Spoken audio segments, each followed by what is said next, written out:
Keberagaman memperkuat persatuan dan kesatuan. Nama saya Evan sebagai ketua. Saya Najwa Tiana. Saya Messi Putri Alyasa. Saya Rina Jaka. Saya Adila Rusdiana. Saya Rahmana Nikawiya. Keberagaman adalah kondisi dalam masyarakat yang terdapat banyak perbedaan dalam berbagai bidang. Perbedaan tersebut meliputi yaitu suku, bangsa, agama, dan bahasa. Meski memiliki banyak keberagaman, bangsa Indonesia juga memiliki semboyan yang dapat menyatukan, yaitu semboyan Bhinneka Tunggal Ika. Semboyan Bhinneka Tunggal Ika memiliki makna meski memiliki banyak keberagaman namun tetap bersatu. Dengan adanya semboyan tersebut, tidak menjadi hambatan bagi bangsa Indonesia untuk tumbuh menjadi negara yang bahkan keberagaman yang sudah disebutkan sebelumnya menjadi kekayaan dan keindahan bangsa Indonesia. Nah, selanjutnya di sini saya akan menjelaskan tentang ciri-ciri keberagaman. Dinilai secara signifikan, antar bangsa memang memiliki perbedaan atau ciri-ciri khusus. Namun banyak orang yang tidak tahu apa yang benar-benar menjadi ciri dari keberagaman itu sendiri. Nah, terdapat beberapa ciri keberagaman atau perbedaan suku, ras, agama, dan budaya. Yaitu yang pertama, adanya perbedaan fisik. Di negara Indonesia, ciri fisik ini memang terlihat sangat berbeda. Misalnya dari segi warna kulit, kemudian bentuk rambut, postur tubuh, dan lain sebagainya. Apalagi jika dibedakan dengan suku dari negara lain. Kemudian yang kedua, yaitu adanya perbedaan bahasa yang digunakan. Hampir di setiap bangsa memiliki atau menggunakan bahasa yang berbeda. Meskipun terkadang mempunyai kemiripan di antara bahasa yang digunakan. Misalnya Indonesia dan Malaysia menggunakan bahasa yang sama, yaitu bahasa Melayu. Namun terkadang penempatan atau kosakata yang digunakan juga berbeda. Nah, yang ketiga yaitu kebudayaan yang digunakan.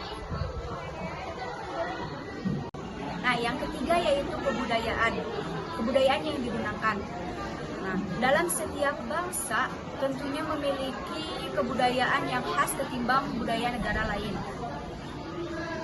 Sehingga kebudayaan kerap dijadikan sebagai identitas suatu bangsa. Nah, yang terakhir yaitu memiliki wilayah domisili.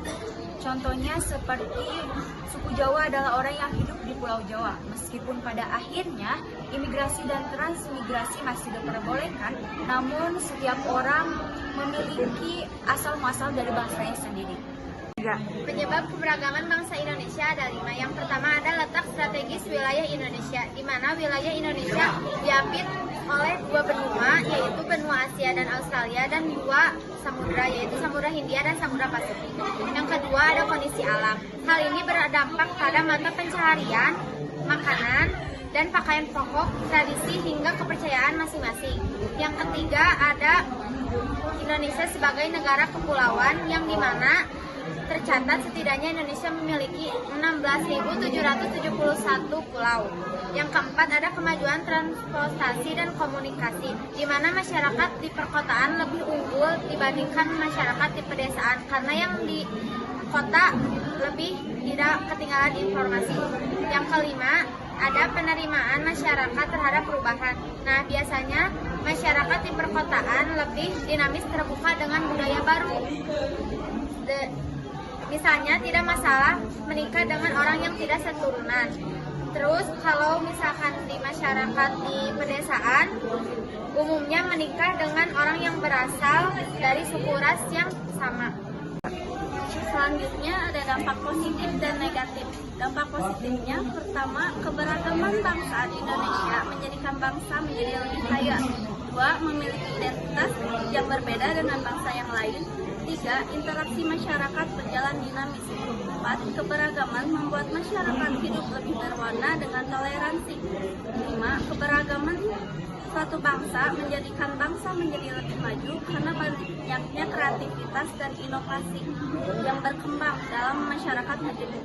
keenam, menjadi kekuatan tersendiri dengan saling menutupi kekurangan antar kelompok. Dan yang ketujuh, masyarakat terlatih untuk hidup dengan rasa tegang dan rasa toleransi.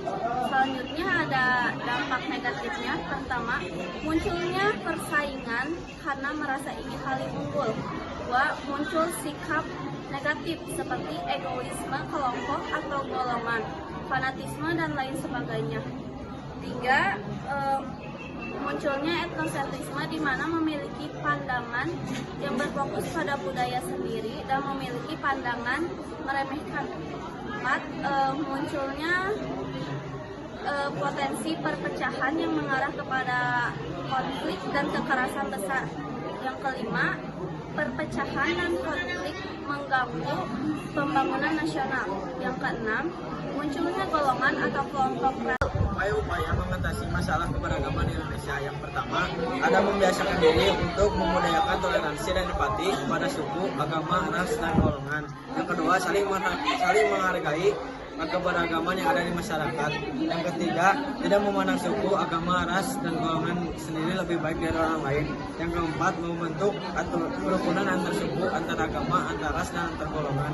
Yang kelima, saling berdiskusi, bekerja sama antar suku, antar ras, antar golongan. Yang terakhir, membangun karakter diri yang didasari dengan nilai yang berlaku di Indonesia. Di sini saya akan menyebutkan contoh kasusnya. Yang pertama itu ada konflik sampit yang melibatkan dua suku, yaitu suku Dayak dan suku Madura pada tahun 2001. Dan yang kedua itu ada kerusuhan yang terjadi di Wamena yang dipicu oleh adanya hoax tentang rasisme pada tahun 2019. Yang ketiga itu ada konflik antar umat beragama yang melibatkan Muslim Bugis dengan pemuda Kristen. Selain dari banyaknya intoleransi yang terjadi di Indonesia, masih banyak juga masyarakat Indonesia yang sangat bertoleransi. Contoh kasusnya itu pada saat terjadinya banjir di Kudus pada tahun 2021 silam. Banyak rumah ibadah Muslim terendam banjir. Dengan senang hati, dengan berbaik hati, umat Kristen memperkenankan umat Islam untuk beribadah di aula gerejanya.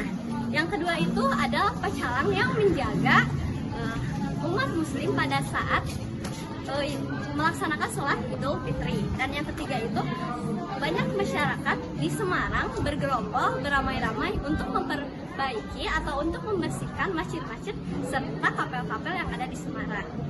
Jadi kesimpulannya, keberagaman adalah bagian dari identitas bangsa Indonesia. Sebagai negara Pancasila, keberagaman bukanlah penghalang untuk bisa bekerja sama dalam mewujudkan NKRI menjadi lebih baik. Sebaliknya, jadikan keberagaman sebagai momentum untuk persatuan. Nah, kesimpulan sikap dan perilaku toleransi terhadap keberagaman masyarakat merupakan kunci untuk meningkatkan persatuan dan kesatuan serta mencegah proses perpecahan masyarakat, bangsa, dan negara Indonesia. Setiap individu hendaknya mengaplikasikan perilaku toleransi terhadap keberagaman suku, agama, ras, budaya,